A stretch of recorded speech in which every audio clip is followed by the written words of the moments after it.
Kan yang kelhe lo pegah taknya setia menemani hingga tamang syiru gebagil he. Yang pertama sedekah jari, yang kedua ilmu manfaat, yang kelhe doa anak yang sedekah jariah harta yang tawakaf bak jalan Allah, baik itu masjid, itu menasah dan itu daya. Umi sotep udep idonya ngon di akhirat. Tep di akhir, menyetep di akhirat bela tamita dunia atau bela akhirat? Bukan. Harta yang jujur oleh Allah kebagi dia.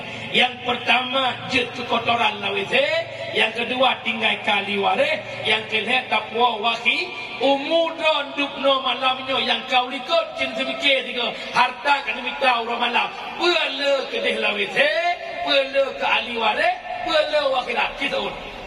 Ilong yakin pasti nombor salah wisi. Menyangka akhirat bebek ikhlas dalam wisi dan ikhlas begitu. Tak betul ikhlas sibe. Serkah sibe, waibe sibe. Jadi lele kan anak ikhlas. Tak betul ikhlas tu. Tak pernah ikhlas drone mak melasah dengan poh hektem lele. Yang tak pernah ikhlas lotengnya hangan kau. Itu. Untuk play kelah udah kali harta yang mana? Hanai kelah jauh yang mana dia kelah oi. Hanai kelah kita mesti balik lega. Udah play kelah udah yatim dia. Hanai kelah kita yatim kau kabeh berala. Tengok play kelah kelah oi. Lagi udah yatim klik pura-pura klik. Klik kelah.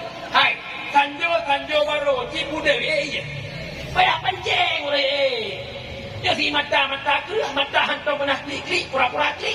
Urus klik, Allah juga pura-pura berkah juga ya.